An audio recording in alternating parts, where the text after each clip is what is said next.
Olá a todos, eu me chamo Felipe e vamos aqui a mais uma leva de resoluções das questões do exame unificado. Aqui no caso, nesse vídeo, vou estar resolvendo com vocês as questões da provinha de termodinâmica que caíram no exame unificado da terceira aplicação de 2021. No caso, nesse vídeo daqui eu vou fazer um pouquinho diferente do que as resoluções que eu fiz no caso dos exames unificados anteriores. Se vocês forem pegar as resoluções dos exames unificados, sem ser da aplicação de 2021, da terceira aplicação, se vocês pegarem as resoluções que eu fiz antes dessa prova daqui, vocês vão ver que na prova de termodinâmica eu coloquei as questões de termodinâmica e física estatística. Nessa resolução daqui não, eu estou fazendo essa separação aqui, para esses vídeos agora da terceira aplicação de 2021, então esse vídeo daqui, ele é somente das questões de termodinâmica, que vão ser 4. As questões de física estatística, que também são 4 questões, eu vou fazer em um outro vídeo somente com as questões de física estatística, ok? Então, bom, dado isso, vamos aqui para a nossa primeira questão. Misture-se uma massa Mzão de água a uma temperatura T com uma massa Mzinho de gelo a 0 grau em um calorímetro ideal. Sabe-se que a água transfere calor suficiente para derreter o gelo, de forma que, ao final, se tem a água a uma temperatura final TF. Se LF é o calor latente de fusão do gelo e CV é o calor específico da água, podemos dizer que TF é dado por...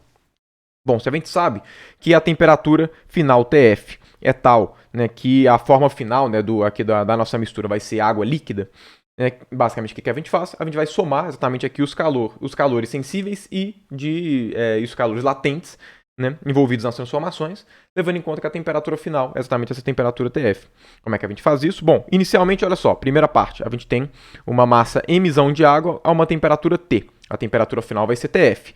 Então, qual que vai ser o calor envolvido? O calor envolvido vai ser M vezes CV vezes ΔT, que vai ser TF menos T. Então, esse aqui é o calor envolvido, o calor sensível envolvido para poder exatamente variar a temperatura aqui desse corpo com massa Mzão. Aqui não interessa se TF é maior ou menor do que T.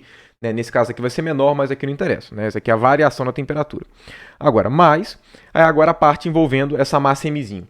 No início é gelo a 0 grau. Então, o primeiro calor envolvido vai ser o calor latente. O calor latente de fusão, que vai ser igual a quanto? Vai ser igual a massa vezes o calor latente de fusão, LF. Então, esse cara daqui é o calor necessário para poder fazer com que ele mude de fase. E agora a partir do momento que ele já mudou de fase, ficou água líquida, e vai estar a 0 grau. Então, até chegar em TF vai ser calor sensível. Então, MCV vezes ΔT, que vai ser TF menos temperatura inicial, logo agora que exatamente passou pela fusão, então TF menos 0. Como o calorímetro ele é ideal, o calorímetro não vai participar das trocas e ele faz com que toda a energia seja conservada. Então, todo o calor trocado entre os sistemas vai ser utilizado nele próprio. Então, tudo isso aqui é igual a 0. Ok? Então, olha só, aqui a gente tem o quê? Aqui a gente tem MCV/TF menos Mzão, CVT, mais Mzinho LF, mais MCV/TF igual a 0. O que a gente pode fazer? Vamos colocar aqui o TF em evidência. TF em evidência vai ficar Mzão CV. Vou até colocar aqui TF/CV em evidência, porque os dois vão ter CV. Vai ficar Mzão mais Mzinho. E aí, vamos passar o resto para o outro lado. Passando o resto para o outro lado, vai ficar MCV vezes T menos Mzinho LF. Consequentemente, a gente tem aqui que a temperatura final, que é o que a questão está pedindo, vai ser o quê? Ela vai ser Mzão CV vezes temperatura inicial menos Mzinho LF, calor latente de fusão, dividido por CV, que multiplica Mzão mais Mzinho, certo? Então, essa daqui é a nossa resposta. Se a gente for comparar aqui com as alternativas, olha só a letra A, MCVT menos Mzinho LF dividido por soma das massas CV. De fato, é a nossa resposta. E, portanto, mais uma questão de física resolvida. Bom, vamos então aqui para a nossa segunda questão. Ok? Então, vamos lá. Um cilindro termicamente isolado é fechado em ambos os lados e contém um pistão que divide em duas partes. O pistão pode mover sem atrito e é um bom condutor de calor. Inicialmente, o pistão é preso no centro de um cilindro, dividindo em duas partes iguais de volume V0. Então, vamos lá. Como é que é a situação aqui do problema? A gente tem aqui um recipiente com um pistão aqui que pode se mover. Cada um desses caras inicialmente tem um volume V0. E o que a questão fala aqui, ambas as metades contêm um gás ideal a temperatura T0. Então, elas também vão ter uma temperatura T0 em comum. mas com uma pressão P0 de um lado e 2 P0 do outro. Então vamos supor que aqui começa com P0 e aqui com 2 P0. Né? Inicialmente esse cara daqui, né, não está móvel, ele vai começar a se mover porque a gente tem um desbalanço das pressões. Né? O pistão então é liberado e o sistema atinge um novo estado de equilíbrio. As novas temperaturas T1 e T2 e as novas pressões P1 e P2 dos dois lados do pistão, né, respectivamente, são. Então, bom, aqui é um problema termodinâmico simples de equilíbrio, né? O que vai acabar acontecendo? Se aqui a pressão é maior, a gente sabe que vai aparecer uma força maior desse lado do que desse, fazendo com que o sistema ele vá um tiquinho aqui para o lado. Então, o pistão ele vai arredar um pouquinho para o lado. E essa vai ser a nossa situação de equilíbrio.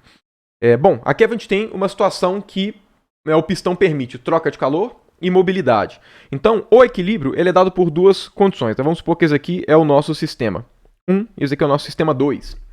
Beleza? Então, o que a gente tem, né, nessa situação de equilíbrio é que T1 vai ter que ser igual a T2 e P1 vai ter que ser igual a P2. Né, isso aqui configura a situação de equilíbrio mecânico e equilíbrio não termodinâmico, né, equilíbrio térmico, não é essa a palavra que estava fugindo. Mas, bom, aqui de cara, ó, as temperaturas já são iguais. Então, a temperatura de equilíbrio vai ser T0, não tem por que trocar. Né? Se a temperatura inicialmente dele já é igual, vai continuar igual no estado de equilíbrio. Porque, afinal de contas, o estado de equilíbrio vai ter as temperaturas iguais. Então, de fato, né, a gente já corta algumas alternativas. Né? Na verdade, aqui a gente troca uma só. Né? Na verdade, a gente corta tanto a E quanto a letra B. Né? Mas, enfim, agora a gente tem que saber das pressões. No caso, para a gente poder falar esse cara daqui, a gente tem que ter uma ideia de outra grandeza aqui nesses dois sistemas que faz com que a pressão seja diferente. Porque, olha só, se volume e temperatura são iguais, como é que só a pressão consegue ser diferente? No caso, se a gente for pensar que aqui é um gás ideal, a gente sabe que PV é igual a NKT. Né? Aqui eu vou usar em termos do número de partículas, igual a NKT. Então, vamos lá. Aqui a gente tem que P1, V1 é igual a N1, K, T1 e P2, V2 é igual a N2, K, T2, certo? Para o sistema 1 e para o sistema 2. Se a gente for pegar a situação inicial, né, o que a gente tem? A gente tem que P1 vai valer só P0, né, perdão, o P1 vai valer P0, V0 é igual a N1, K, T0, ok? Então, né, e na situação 2 a gente vai ter o quê? 2P0, V0 vai ser igual a N2, K, T0. Comparando essas duas partes aqui, primeira coisa que a gente já consegue perceber de cara, né, vendo de um lado a igualdade do outro, é que esse fator 2 aqui, a única coisa que ele pode ter sido gerado é por esse fator n, se a gente compara essas duas expressões.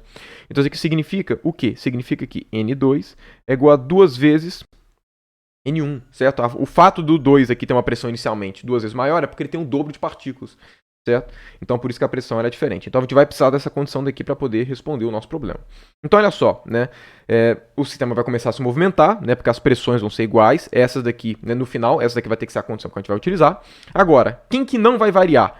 A temperatura não vai variar, porque no equilíbrio a gente viu que a temperatura é a mesma. E o número de partículas também não vai mudar. O que vai mudar é pressão e volume. E, claro, né, K também não vai mudar, porque K é a constante de Boltzmann. Então, o que a gente pode fazer? Nesse tipo de transformação, a gente sabe, né, que PV vai ter que ser constante, né, se a gente for comparar o início e o final, exatamente pelo fato de que nem número de partículas nem temperatura vai variar, ok?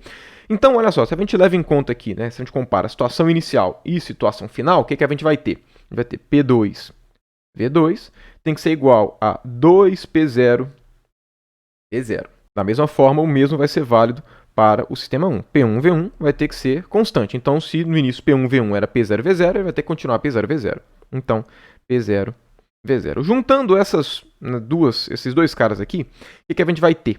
Né? A primeira coisa que a gente percebe é que P2, V2 vai ser igual a 2 vezes P1, V1, né? Seja no início, seja no final. Agora, na situação de equilíbrio, o que vai acontecer com as pressões? As pressões elas vão ser iguais. E se as pressões vão ser iguais, o que vai acontecer? Ó, pressão vai cortar com pressão dos dois lados.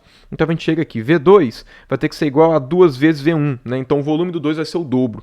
Levando em conta que inicialmente cada um deles tem um volume V0, a gente sabe que V1 mais V2 vai ser igual ao quê? Vai ser igual a 2 V0, ok? A partir disso, né, o que a gente tem? Basta substituir. Se V2 é igual a 2 vezes V1, então a gente tem que 3V1 vai ser igual a 2 V0.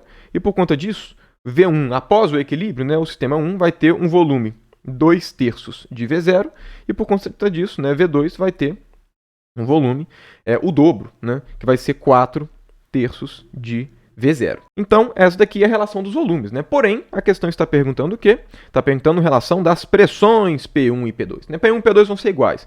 Né? A partir do momento que a gente já tem como é que vão ser os novos volumes, e a gente tem essas relações daqui, matou. A gente sabe determinar P1 e P2, né? Tanto faz qualquer um for determinar, porque os dois vão ser iguais. Então, o que a gente faz? Pega essa informação e junta com essa informação daqui. Ok? Basicamente isso que a gente vai ter que fazer. Eu vou pegar aqui do sistema 1, tanto faz, eu vou determinar P1. P1 vai valer quanto? Ó, P1 vezes V1. V1 a gente acabou de determinar que vale o quê? 2/3 de V0. A gente sabe, né, descreveu aqui em cima, que P1 V1 vai ser igual ao quê? Vai ser igual a P0 V0. P0 V0. Logo, o que vai acontecer aqui? Ó? Já temos aqui, ó, o V0 vai cortar com V0 e a gente vai obter o quê? P1 é igual a 3 meios de P0, e que, por consequência, vai ter que ser igual a P2, vocês podem verificar, né? Mas eu usei o equilíbrio aqui na condição. Então, se a gente for ver aqui as alternativas, ó, T1 igual a T2 igual a T0, P1 igual a P2, que é igual a 3 meios de P0. Por conta disso, a nossa resposta é a letra A. E, portanto, mais uma questão de física resolvida. Então, vamos aqui para a nossa terceira questão. Um estudante analisa um motor operando segundo um ciclo reversível, representado pelas linhas azuis orientadas do diagrama de temperatura versus entropia abaixo. Então, é um diagrama TS. Considere que o gás do motor é ideal.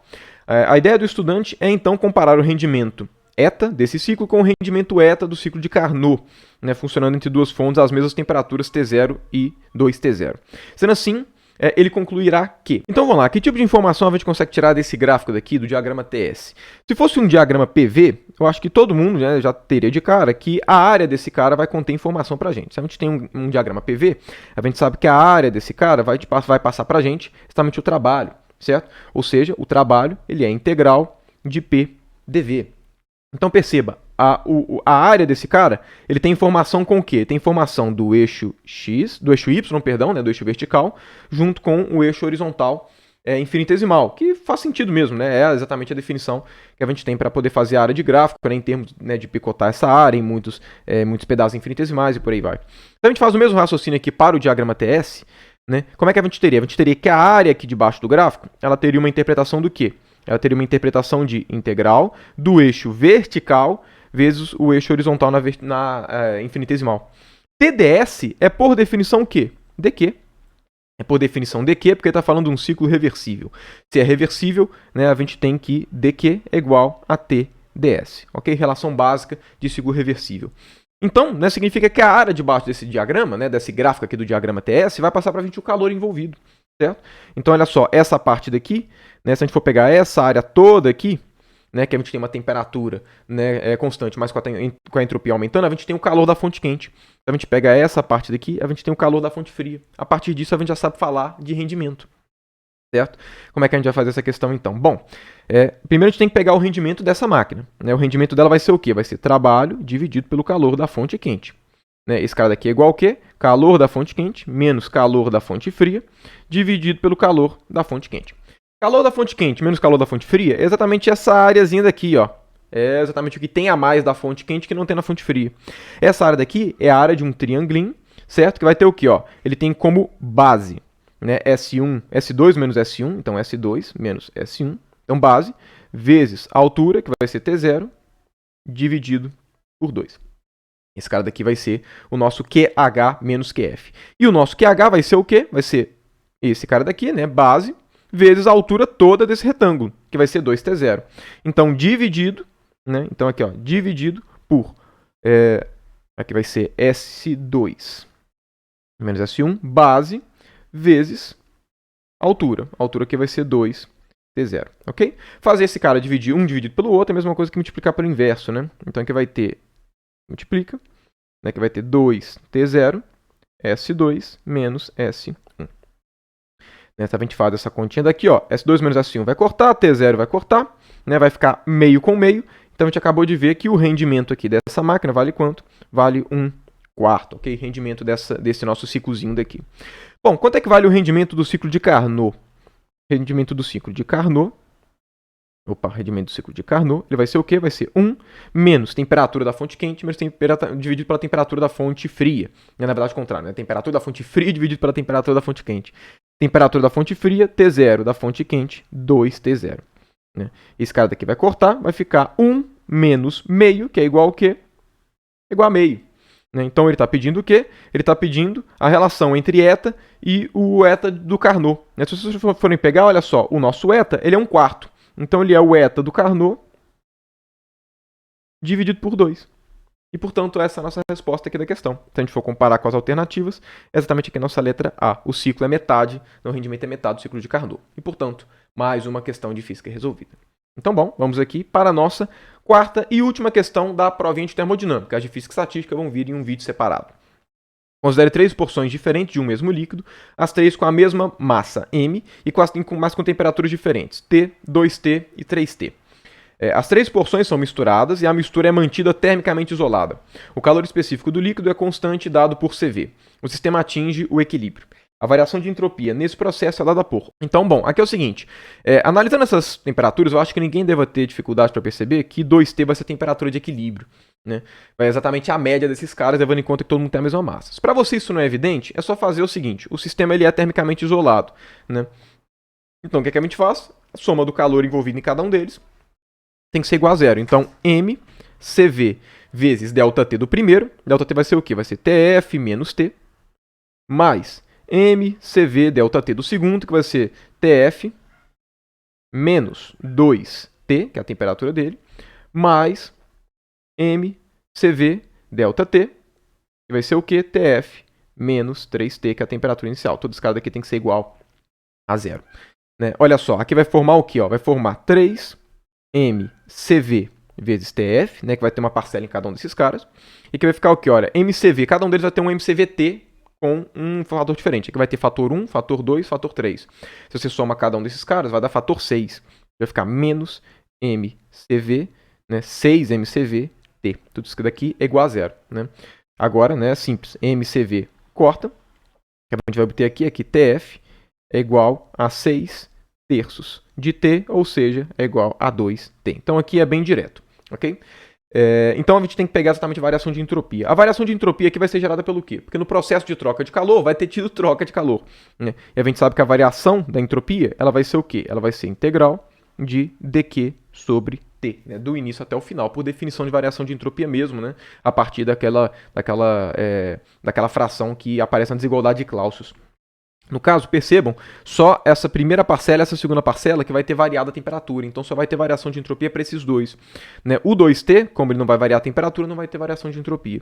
Então como é que vai ser esse cara? Né? Esse cara daqui vai ser o quê? Olha, levando em conta que o dQ envolvido é calor sensível, a gente vai ter para cada um deles mCV dt dividido por T. E por conta disso, a expressão da variação da entropia para qualquer uma dessas 3 parcelas vai ser mCV ln da temperatura final dividido pela temperatura inicial. Essa aqui vai ser a variação de entropia de cada uma das parcelas. A gente vai ter, no caso, né, 3 parcelas, uma com temperatura T, uma com temperatura 2T e outra com 3T. A 2T não vai ter variação da entropia, né, porque aqui vai dar 1, e aí ln de 1 vai dar 0 mesmo. Então a variação da entropia vai ser igual ao quê? Vai ser mCV ln de... O primeiro, ele saiu de uma temperatura T e foi para a temperatura, né, final, que é a temperatura TF, ok? Que a gente sabe que é 2T. Então, temperatura final 2T e ele começou numa temperatura T. Mais, né, o da parcela que tinha temperatura 3T. Então, mCV ln de temperatura final 2T, temperatura inicial 3T. Vamos lá, T corta com T. No final a gente vai ter o quê? Variação de entropia vai ser mCV ln de 2 mais mCV ln de 2 terços, ok? Agora, ln da soma é igual a... soma de ln's, perdão, é igual a ln do produto. Né? Então aqui a gente vai ter o quê? Os dois têm um fator mCV, então fica ln de 2 mais ln de 2 terços, que é ln de 2 vezes 2 terços. Logo, variação de entropia vai ser mCV ln de 4 terços, ok? Que vai ser a variação de entropia. Se a gente for dar uma olhada nas respostas, olha só, esse cara vai ser o quê? Exatamente a nossa letra A. mCV ln de 4 terços. Né? E, portanto, mais uma questão resolvida, né? E a nossa provinha, né? E mais uma prova de termodinâmica resolvida aqui do exame unificado.